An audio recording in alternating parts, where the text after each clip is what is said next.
அனைவருக்கும் வணக்கம். நம்ம சேனலில் வாரிகோஸ் வெயின் பற்றி நிறைய பதிவுகள் நம்ம கொடுத்துட்டே இருக்கோம்.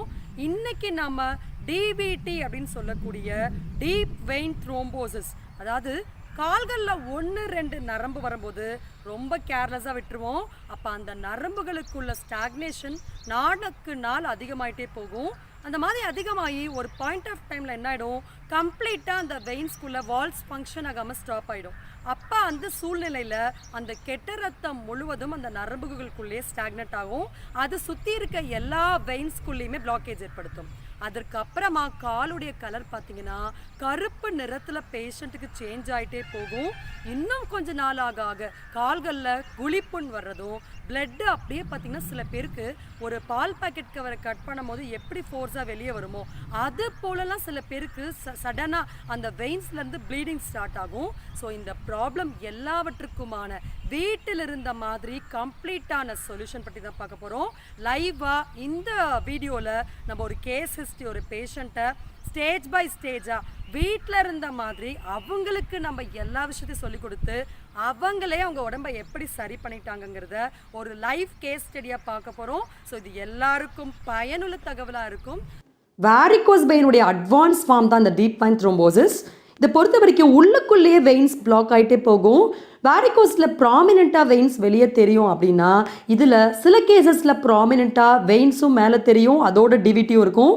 சில பேருக்கு பார்த்தீங்கன்னா ப்ராமினென்ட் வெயின்ஸ் மேலே ப்ரெசென்ட் ஆகாமையே உள்ளுக்குள்ளேயே இந்த மாதிரி கிளாட்டிங்ஸ் ஏற்படும். இந்த டிவிடியோடைய ரிஸ்க் என்ன அப்படின்னு சொல்லி பார்த்தா, பேஷண்ட்ஸ்க்கு எப்போ வேணாலுமே செஸ்ட் பெயின் ஏற்படும். அது போல் லங்ஸில் ப்ரீத்திங் டிஃபிகல்ட்டி ஏற்பட்டு மூச்சு விட முடியாமல் பேஷண்ட்ஸ்க்கு இன்னும் நிறைய பேருக்கு பார்த்தீங்கன்னா எப்போனாலும் ஃபிட்ஸ் போன்ற விஷயங்கள் கூட ஏற்படும். அடுத்து கால்களில் அதிகபட்சமான வலி, நிற்கவே முடியாது, கால் வீங்கிக்கும். இன்னும் சில பேருக்கு பார்த்தீங்கன்னா கைகளில் வீக்கம் ஏற்பட்டு ஷோல்டர் பெயின், அது போன்ற நிறைய ப்ராப்ளம்ஸ் அவங்களுக்கு அதிகமாகிடும். இந்த மாதிரியான எல்லா ரிஸ்க் ஃபேக்டர்ஸையும் வீட்டில் இருந்த மாதிரியே நம்ம தவிர்க்க வேண்டும். அப்படின்னா முதல்ல நம்ம என்ன தவறு செஞ்சிட்ருக்கோம் அப்படின்றத ரியலைஸ் பண்ணோம். பொதுவாக இந்த டிபிடி ப்ராப்ளம் இருந்தாலும் என்ன பண்ணுவாங்க, பிளட் தின்னர்ஸ் எடுப்பாங்க. இந்த மாதிரியான ஹெப்பாரின் போன்ற பிளட் தின்னர்ஸ் என்ன பண்ணும், ஒரு இடத்துல இருக்கக்கூடிய கிளாட்டை டிசால்வ் பண்ணி அதை கொண்டு போய் இன்னொரு இடத்துல ஸ்டாக்னட் பண்ணிடும். அப்போ அழுக்கு எக்ஸ்க்ரீட் ஆகுமான்னு பார்த்தா எக்ஸ்க்ரீட் ஆகாது. அங்கே ஒரு ரொட்டேஷன் தான் நடக்கும். ஸோ ஒரு இடத்துலேருந்து இன்னொரு இடத்துக்கு, இன்னொரு இடத்துலேருந்து இன்னொரு இடத்துக்கு இந்த மாதிரி ஒரு சர்க்குலேட் ஆகிக்கிட்டே இருக்குமே தவிர அந்த காரணி அப்படின்றது வெளியேறாது. அடுத்து இந்த டிபிடி பேஷண்ட்ஸ் பண்ணக்கூடிய மிகப்பெரிய தவறு கம்ப்ரெஷன் ஸ்டாக்கிங்ஸ் வியர் பண்ணுறது. ஸ்டாக்கிங் போடும்போது என்ன ஆகுது, ஏற்கனவே கீழேருந்து பிளட்டு மேலே ஏறலை. அப்போ ஸ்டாக்கிங் போட போட கம்ப்ளீட்டாக தலைக்கு போக வேண்டிய, மூளைக்கு போக வேண்டிய ரத்த ஓட்டம் பாதிப்பு ஏற்படும். அதனால் லங்ஸில் த்ரோம்போ எம்பாலிசம், இந்த கிளாட்ஸ் போயிட்டு அக்யூமுலேட் ஆகிட்டு லங்ஸில் போயிட்டு பிளாக் ஆகக்கூடிய ஒரு மிகப்பெரிய கண்டிஷன்ஸை நாமளே ஏற்படுத்தி விட்டுருவோம். இன்னும் சில பேர் பார்த்தீங்கன்னா இந்த டிபிடி ப்ராப்ளத்துக்காக ஒரு 4-5 சர்ஜரி பண்ணி காலை போட்டு குத்தி கிழிச்சு வச்சுருவாங்க. ஸோ அதனால் ஏற்படக்கூடிய புண்கள் ஆறாமல் அந்த வலிகளுடைய அளவு பார்த்திங்கன்னா நாளுக்கு நாள் அதிகமாகிட்டே போகும். இப்போ சர்ஜரி பண்ணும்போது அந்த நரம்புகள் செயலிழக்கப்படும், அதுக்குள்ளே இருக்கக்கூடிய வால்ஸ் ஃபங்க்ஷன் ஆகாமல் கம்ப்ளீட்டாக ஸ்டாப் ஆகிடும். ஸோ அந்த நரம்புகள்னால பிளட்டை ரீசர்க்குலேட் பண்ணக்கூடிய கெப்பாசிட்டி போயிடும். ஸோ இந்த மாதிரி நம்ம ஒவ்வொரு நரம்புகளையும் வெட்டி எறியும் பொழுது இந்த இவ்வளோ பெரிய காம்ப்ளிகேஷனுக்கு போய் சேர்ந்துடும் அப்படின்றத சற்று யோசித்து பார்க்கணும். ஸோ இந்த தவறுகளை நாம் நிறுத்தி கொண்டாலே போதும். இந்த ப்ராப்ளத்தில் இருக்கக்கூடிய எல்லா சிம்டம்ஸ், ரிஸ்க் ஃபேக்டர்ஸ் எல்லாத்தையுமே நம்ம தவிர்க்க முடியும். அப்போ அந்த ரூட் காஸ் என்ன நம்ம தெரிஞ்சுக்கணுமா வேணாமா?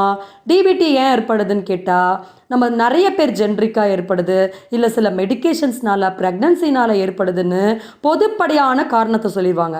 ஆனால் one single reason, the mistakes what we are making in the food is the complete reason for இந்த டிபிடி. ஸோ அப்போ இந்த ஃபுட் ஃபேக்டர்ஸை நம்ம கொஞ்சம் கான்சென்ட்ரேட் பண்ணால் போதும், கம்ப்ளீட்டாக பிளட்டுடைய திக்னஸை குறைச்சி பிளட்டை கம்ப்ளீட்டான சர்க்குலேஷனுக்கு கொண்டு போக முடியும். சரி, இந்த டிபிடி பேஷண்ட்ஸ் பொதுப்படையாக என்னென்ன தவறான உணவுகளை ரெகுலராக கன்சியூம் பண்ணுவாங்க அப்படின்றத முதல் நம்ம தெரிஞ்சுக்கலாம். ஃபஸ்ட்டு பார்த்திங்கன்னா ரவை, மைதா, ஓட்ஸ், வீட் ப்ராடக்ட்ஸ், உப்மா சாப்பிட்றது, அடிக்கடி பரோட்டா, சப்பாத்தி எடுக்கிறது, சுகர் குறையோன்னு ஓட்ஸ் கஞ்சி குடிக்கிறது, அரிசி கஞ்சி, நொய் கஞ்சி குடிக்கிறது, இந்த மிஸ்டேக்ஸ் எல்லாத்தையும் ஸ்டாப் பண்ணிக்கணும். இந்த உணவுகள் நம்ம ரத்தத்துடைய ஓட்டத்தை முற்றிலுமாக நிறுத்திடும். ரத்தத்துடைய கெட்ட கொழுப்புகளையும் டென்சிட்டியும் அதிகப்படுத்திடும். ஸோ மைன்யூட்டான பிளட் வெசல்ஸ்குள்ள ரத்தம் ஃப்ளோ ஆக முடியாமல் தான் இந்த பிரச்சனை ஏற்படுது. அடுத்து பார்த்திங்கன்னா அதிகபட்சமான வேர்க்கடலை பருப்பி எடுப்பாங்க. நடக்கடலை சத்துன்னு ஏதோ ஒரு வீடியோவை பார்த்துட்டு வேர்க்கடலையை அதிகமாக கன்சியூம் பண்ணுறதுனால வறுத்த வேர்க்கடலில் இருக்கக்கூடிய கொழுப்புக்கள் நம்முடைய ரத்த நாள குழாய்க்குள்ளே அடைச்சிக்குது. அடுத்து இந்த ப்ராப்ளம் இருக்குது, கால் கருத்துட்டே போனால் கூட அதை கண் திறந்து பார்க்காம வாரத்துக்கு 2 வாட்டி 3 வாட்டி நான்வெஜ் சாப்பிட்றது, மட்டன் எடுக்கிறது, இறால் எடுக்கிறது, சிக்கன், முட்டை போன்ற விஷயங்களை அதிகமாக கன்சியூம் பண்ணி அவங்களுடைய இதயத்தை அவங்களே பிளாக் பண்ணிடுவாங்க. அடுத்து ஸ்மோக்கிங், ட்ரிங்கிங் ஹேபிட். ஸ்மோக் பண்ணாலும் சரி, ட்ரிங்க் பண்ணாலும் சரி பிளட்டில் கிளாட் ஏற்படும் அப்படின்றது நல்லா தெரிஞ்சிருந்தா கூட அந்த நிக்கோட்டின் பொருட்களை பயன்பாட்டை குறைக்கிறதே கிடையாது. அடுத்து டயாபெட்டிஸை குறைக்கிறன்னு மாத்திரை எடுத்து எல்லா கழிவையும் எப்படி ஒரு குப்பலாரி தனக்குள்ளே சேர்த்துக்குதோ அது போல் சேர்த்து வச்சுட்டு அப்புறமா கால்களை சர்ஜரி வரைக்கும் கொண்டு போயிட்டு ஆப்ரேட் பண்ணி ரிமூவ் பண்ணிக்கிறது. ஸோ இந்த மாதிரி நாம் செய்து கொண்டிருக்கக்கூடிய தவறுகளை கண் திறந்து பார்த்தால் போதும், நம்முடைய உடலை நாம் பாதுகாத்து இந்த எல்லா ரிஸ்க் ஃபேக்டர்ஸையும் ப்ரிவென்ட் பண்ணி நம்ம இப்போ கம்ப்ளீட்டான ஒரு லைஃப் கேஸ் ஸ்டடி பற்றி தான் பார்க்க போகிறோம். வீட்டில் இருந்த மாதிரியே இந்த டிபிடி ப்ராப்ளம்க்கு நம்ம சொல்லிக் கொடுத்த உணவு கட்டுப்பாட்டையும் நம்ம சொல்லிக் கொடுத்த சில பிளட் சர்க்குலேஷன் டெக்னிக்ஸையும் ஃபாலோ பண்ணி எந்த அளவுக்கு பேஷண்ட் இம்ப்ரூவ்மெண்ட் கொண்டு வந்திருக்காங்க அப்படின்றத நீங்கள் பார்க்கலாம். ஸோ இந்த சாதனை அவங்க புரிந்து கொண்டதுனால தான் நடந்துச்சு. புரிந்து கொள்ளாதவர்கள் கடைசி வரைக்கும் ஒரு நோய்க்குள்ளே சிக்கிக்கணும் அப்படின்றத நம்ம புரிஞ்சுக்கணும். முதல்ல நம்ம எடுக்கக்கூடிய நல்ல எஃபோர்ட்ஸ் தான் நம்மளை காப்பாற்றும். அதை விடுத்து எந்த ஒரு மருத்துவராலும் எந்த ஒரு மருந்துனாலையும் நம்ம நோயை குணப்படுத்த முடியாது அப்படின்றத நம்ம நல்லா தெளிவான ஒரு சிந்தனை நமக்கு வேணும். சரி, பேஷண்ட்டுக்கு ஒரு 4-5 வருஷமாகவே இந்த ப்ராப்ளம் இருந்துச்சு. அவங்க நின்றுட்டு இருக்க வேலை தான் பார்க்க வேண்டிய ஒரு சூழல். ஆனால் நிற்கிறதுனால இந்த ப்ராப்ளம் அவங்களுக்கு அரைஸ் ஆகலை. நம்ம ஏற்கனவே சொன்ன மாதிரி நம்ம சுட்டி காட்டிய உணவுகள் அதிகமாக அவங்க உணவில் இருந்ததுனால தான் இந்த ஒரு பிரச்சனைக்கு அவங்க உள்ளாக வேண்டிய ஒரு சூழல் ஏற்பட்டுருச்சு. அவங்க கால்களில் புண்ணு அதிகமாகிட்டே போனதும், கால்களை இப்போ நீங்கள் பார்க்கலாம் இந்த ஃபோட்டோவில், ஒன் பாயிண்ட் ஆஃப் டைமில் கால் ஃபுல்லாக ரெட்டிஷ் ஆகிட்டு கால்களில் வீக்கமும் வலியும் அதிகமாகிடுச்சு. ஸோ இந்த பாயிண்ட் ஆஃப் டைமில் என்ன பண்ணோம், நம்ம பேஷண்ட்டுடைய இனிஷியல் ஸ்டேஜஸ் ஃபோட்டோஸ் நீங்கள் எல்லாமே பார்க்கலாம். எப்படி அந்த புண்களில் இருந்து சீல் வடிகிறதும் தண்ணி வெளிப்படுறதும் வீக்கம் அதிகமாகிறதும். ஸோ இந்த மாதிரி கண்டிஷனில் ஃபஸ்ட்டு நம்ம பண்ண விஷயம் பேஷண்ட்டுடைய ஃபுட்டை ஃபில்டர் பண்ணோம். அதாவது கம்ப்ளீட்டான லிக்விட் டயட். ஒரு 10 days பார்த்தீங்கன்னா ஃபுல்லாக ஃப்ரூட்ஸு, ஜூஸு, கூழ் இந்த மாதிரியான உணவு கட்டுப்பாடுகளை கொடுத்து நம்ம காட்டுற மாதிரி வீட்டில் இருந்த மாதிரியே டம்ளர் கப்பிங் போட்டு பிளட் சர்க்குலேஷன் அதிகப்படுத்தணும். அதுபோல் அவங்களுக்கே கப்பிங் டெக்னிக்கை சொல்லி கொடுத்தோம். இந்த கப்பிங்கை நம்மக்கிட்ட கம்ப்ளீட்டாக ட்ரைனிங் எடுத்துகிட்டு அவங்க பண்ணாங்க. ஸோ அதன் காரணமாக நீங்கள் ஸ்டார்டிங் ஸ்டேஜஸில் பார்க்கலாம் பேஷண்ட்டுடைய கப்பிங் ஃபோட்டோவில் அந்த ரெட்னஸ் எந்த அளவுக்கு இருக்குன்னு. இது அந்த அளவுக்கு அவங்க உடம்புல இருக்கக்கூடிய கிளாட்டை காமிக்குது. நாளடைவில் ஒரு 2-3 சிட்டிங்ஸை தாண்டி நீங்கள் கப்பிங் ஃபோட்டோ பார்க்கலாம் எந்த அளவுக்கு அந்த இடத்துல இருக்கக்கூடிய மார்க்ஸ் குறைஞ்சிருக்குன்னு. ஸோ இதற்கு மேலே நேச்சுரலாக அவங்க உடம்பை ஸ்கேன் பண்ணி யாராலுமே பார்க்க முடியாது. நம்ம எல்லாம் நினைக்கிறோம் இந்த டிபிடி ப்ராப்ளம்ங்கிறது காலில் ஏற்படுதுன்னு. கண்டிப்பாக கிடையாது. நீங்கள் எல்லா கப்பிங் ஃபோட்டோஸையும் பார்க்கலாம். நம்ம அவங்களுடைய கைகளை சரி பண்ணி சீரமைத்து அங்கே இருக்கக்கூடிய கிளாட்ஸை ரிமூவ் பண்ணவுடனே ஆட்டோமேட்டிக்காக பிளட்டு சர்க்குலேட் ஆகிடுச்சு. ஸோ நீங்கள் ஆஃப்டர் ட்ரீட்மெண்ட் ஃபோட்டோ பார்க்கலாம். இதெல்லாம் பேஷண்ட் ட்ரீட்மெண்ட் ஸ்டார்ட் பண்ணி ஒரு 2-3 மாதத்தில் நம்ம கொண்டு வந்த இம்ப்ரூவ்மெண்ட்டு. ஸோ இந்த ஃபோட்டோவில் அந்த ரெட்னஸ் எந்த அளவுக்கு போயிருக்கு, கால்கள் எப்படி வத்தி போய் அந்த புண்கள் ஆறியிருக்குன்னு பார்க்கலாம். இன்னும் பேஷண்ட் 4-5 மாதம் டயட் கண்டினியூ பண்ணாங்கன்னா அந்த கால்களில் இருக்க கருப்பு கூட கம்ப்ளீட்டாக மறைஞ்சு போயிடும். ஸோ இந்த அளவுக்கு நம்ம இம்ப்ரூவ்மெண்ட் கொண்டு வந்ததுக்கு முக்கியமான காரணம் பேஷண்ட்டுடைய ஃபுட் கோஆப்ரேஷன். அவங்க உணவுகளை நம்ம சொன்ன மாதிரி அவங்க மாற்றி அமைத்து கொண்டது தான் இந்த வெற்றிக்கான ரகசியம். ஸோ எல்லாருக்கும் நிறைய சந்தேகம் ஏற்படலாம், இந்த கருப்பு கலரை சேஞ்ச் பண்ண முடியுமான்னு.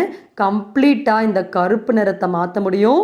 நம்ம ஏற்கனவே வேரிகோஸ்க்கான முதல் பதிவு நம்ம சேனலில் டிபிடியிலேருந்து ரெக்கவர் ஆன பேஷண்ட்டுடைய கால்கள் காமிச்சிருந்தோம்.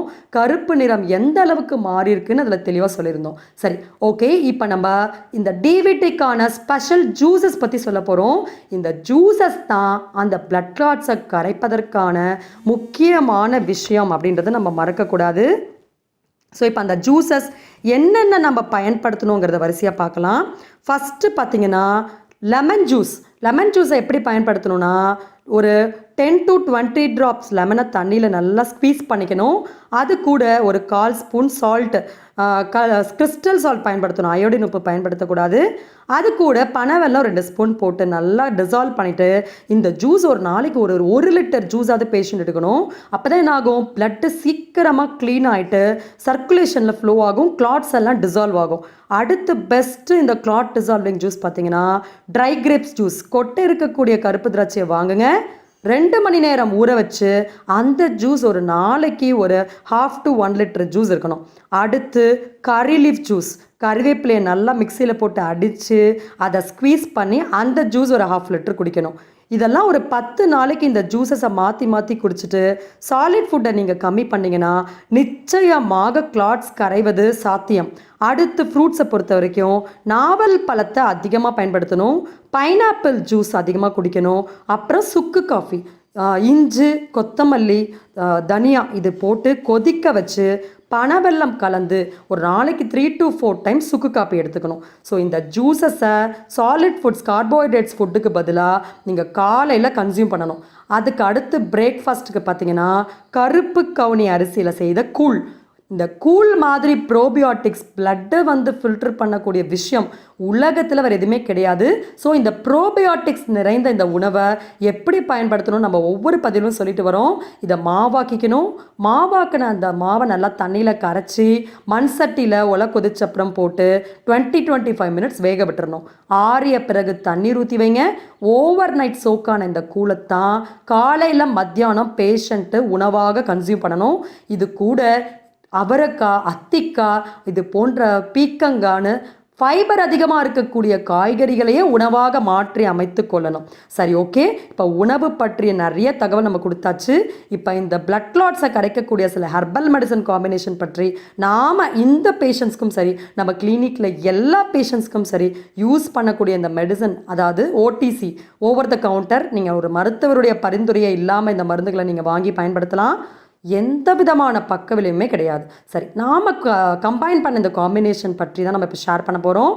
மஞ்சள் தூள் ஒரு 50 கிராம், அஸ்வகந்தா பவுடர் ஒரு 50 கிராம், அதிமதுரம் ஒரு 50 கிராம், நிலவாகை ஒரு 100 கிராம், பெருங்காயம் ஒரு தேக்கரண்டி, சுக்குத்தூள் அது ஒரு 50 கிராம். இது எல்லாத்தையும் நம்ம சொன்ன ரேஷியோவில் வாங்குங்க. மிக்ஸ் பண்ணி ஒரு டப்பாவில் ஏர்டைட் கண்டெய்னரில் போட்டு வச்சுருங்க. காலை இரவு 2 வேளையும் 1 ஸ்பூன் நல்லா தண்ணியில் போட்டு கொதிக்க வச்சு அதை ஃபில்டர் பண்ணி உணவுக்கு பிறகு கன்சியூம் பண்ணிட்டு வாங்க. உங்கள் உடம்பை விட்டு மலம் வெளியே ஒரு நாளைக்கு 2-3 தரம் நல்லா ஃப்ரீயாக வெளியாகும். இது கூட அதிகமான அளவு மோரை கன்சியூம் பண்ணுற ஒரு ஹேபிட்டை மட்டும் நம்ம இன்க்ரீஸ் பண்ணிக்கணும். இந்த விஷயங்களை நீங்கள் தொடர்ச்சியாக ஒரு 10 நாள் பண்ணாலே போதும். உங்களுக்கு வலிகள், உடம்பில் இருக்கக்கூடிய வலிகள் எல்லாமே தீர்ந்து போயிடும். ஆனால் பேஷண்ட்டுடைய கண்டிஷனுக்கு தகுந்த மாதிரி ஒரு 2 மாதத்துலேருந்து 6 மாதம் வரை ஃபாலோ பண்ண கால்களில் இருக்கக்கூடிய கருப்பு நிறம் முற்றிலுமாக மறையும். ஸோ நம்ம கொடுத்த தகவல் எல்லாருக்கும் போதுமான ஒரு பயன்பாட்டை ஏற்படுத்தி கூட ஒரு விஷயமாக நிச்சயமாக மாறும். இதை நீங்கள் யூஸ் பண்ணி பார்த்துட்டு நம்ம கமெண்ட் செக்ஷனில் மறக்காமல் பதிவு பண்ணுங்க. இந்த கால்களில் இருக்கக்கூடிய அல்சர் பற்றிய ஒரு தனியான ஒரு வீடியோ நம்ம வெளியிட போகிறோம். என்ன மாதிரியான எக்ஸ்டர்னல் அப்ளிகேஷன் நீங்கள் பயன்படுத்தணும்னு நிச்சயமாக நம்ம வந்து அதற்கான ஒரு சிரத்தை எடுத்து ஒரு பதிவு போடுவோம். ஸோ நம்ம சேனலில் உங்களுக்கு எல்லா தகவலும் பயனுள்ள தகவலாக அமையும் நான் நம்புகிறேன். ஸோ நம்ம வீடியோஸ்லாம் மறக்காமல் லைக் பண்ணுங்கள், ஷேர் பண்ணுங்கள், சப்ஸ்கிரைப் பண்ணுங்கள். நன்றி, வணக்கம்.